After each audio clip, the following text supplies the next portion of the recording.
des choses difficiles dans sa vie, première chose qui va arriver, hop, le système immunitaire, il baisse dans son action. Et c'est la porte ouverte à beaucoup de pathologies. Voilà, c'est le début. En tout cas, c'est le début. D'autres pathologies qui peuvent affecter tout notre corps. Voilà, c'est comme ça. Alors après, arrive le manque d'estime de soi, le manque de confiance en soi, et tout ce qui s'ensuit.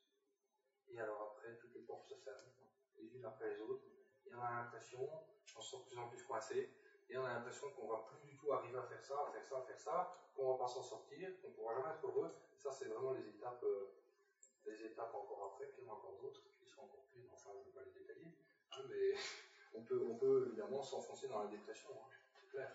Donc, l'hypnose permet évidemment de stopper ce mécanisme-là en quelques séances. En quelques séances, on peut véritablement changer ça.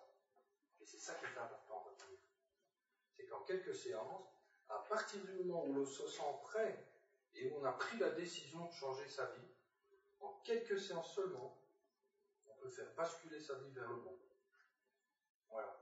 Ça, c'est la puissance de l'état hypnotique. Alors donc, les limites thérapeutiques de l'hypnose ericksonienne. Eh bien, c'est la seule question pour laquelle je vais vous dire je ne sais pas. Je n'en sais rien. Je n'en sais rien pourquoi?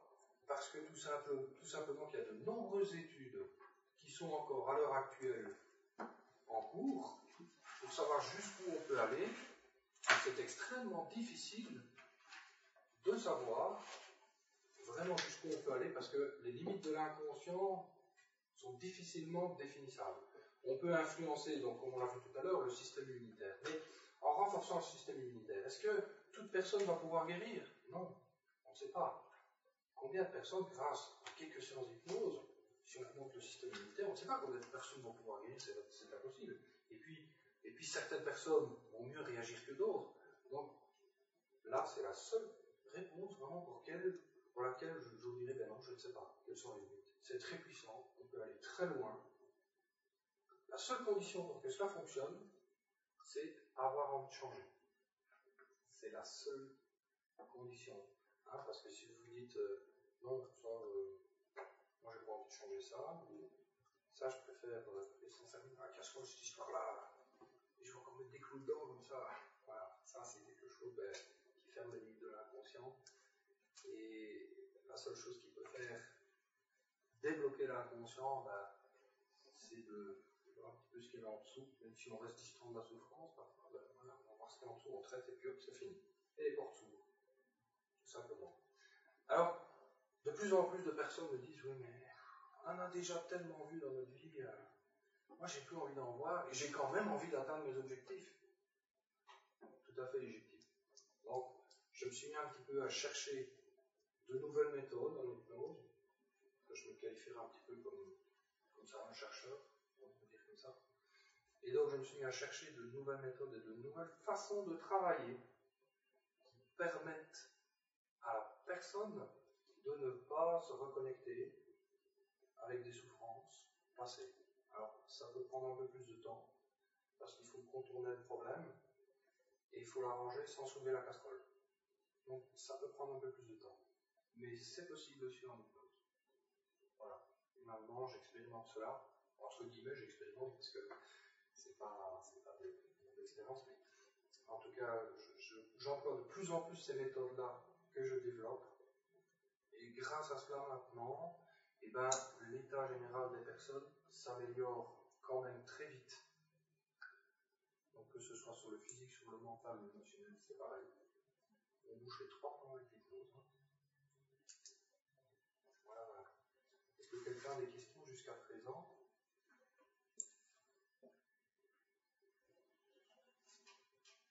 Ok. Alors, donc on a parlé des limites. Alors, peut-on se mettre soi-même en état d'hypnose? Est-ce que quelqu'un a une idée? Vous en avez déjà entendu parler un petit peu? Je vocalise. Oui, c'est tout à fait possible. Ah, j'ai été opérée sous l'hypnose, donc l'anesthésiste m'avait dit on faisait pouvez le faire soi-même, mais en fait, on est un peu déconnecté du réel, pas complètement, mais comme si on était un peu en rêve éveillé. C'est ça. Et c'est l'hypnose. En fait, l'anesthésie, c'est ça, c'est une formation que. Tout à fait. Je n'y croyais pas trop, et puis finalement j'ai expérimenté moi-même, et je dois dire que c'est pas mal du tout. Voilà, en fait c'est ça. Il faut vraiment faire confiance aussi à l'anesthésiste, parce que tout le monde ne le fait pas. Absolument.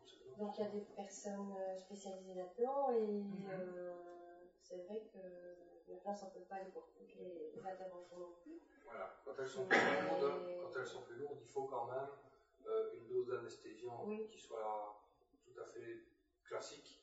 Mais lorsque les interventions sont plus petites, que je prends souvent maintenant, on fait de plus en plus la thyroïde, la sous-hypnose, ça fonctionne très bien. Mais quand on enlève juste un morceau, pas l'entièreté. Quand on passe à l'entièreté, il faut une anesthésie générale. Étonnant, même des opérations d'une, moi j'ai jamais fait, mais bon, tape au marteau quand même avec quelque chose, donc c'est assez, je veux dire, ça doit être assez, faut se tenir en retraite. Voilà, c'est ça. Et bien c'est justement ce que permet l'hypnose, c'est de rester en retrait vis-à-vis d'un événement que l'on a vécu. Donc elle va vous laisser distant de ce que vous avez vécu. Donc, ce qui crée, on a parlé du stress tout à l'heure, qui arrive de plus en plus, et parfois on ne sait pas vraiment pourquoi, on pense que c'est ceci et cela, et puis quand on règle ces petits problèmes-là, on se rend compte que le stress, parfois, il est encore là. Et ce qu'il faut savoir, c'est que maintenant, 8 personnes sur 10 dans leur vie ont déjà pris des médicaments pour le stress. C'est impressionnant, la société actuelle, et ça va en augmentant.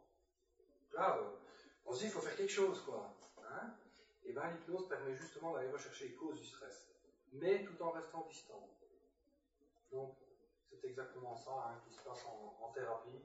Je vais vous parler, et voilà, vous allez entendre, mais d'une façon détachée, comme si vous étiez dans la lune, en fait, c'est ça.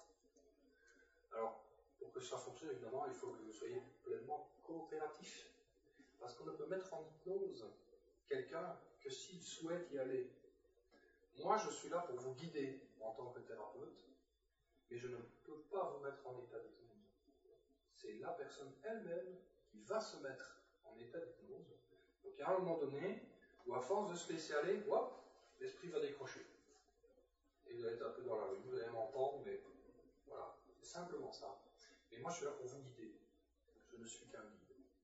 Je n'ai absolument aucun pouvoir, ni la prétention de pouvoir dire, voilà, je vais vous mettre en état d'hypnose. Non, c'est pas possible. Ça, c'est ce qu'on voyait à la télévision, dans les années 70, dont on a parlé tout à l'heure.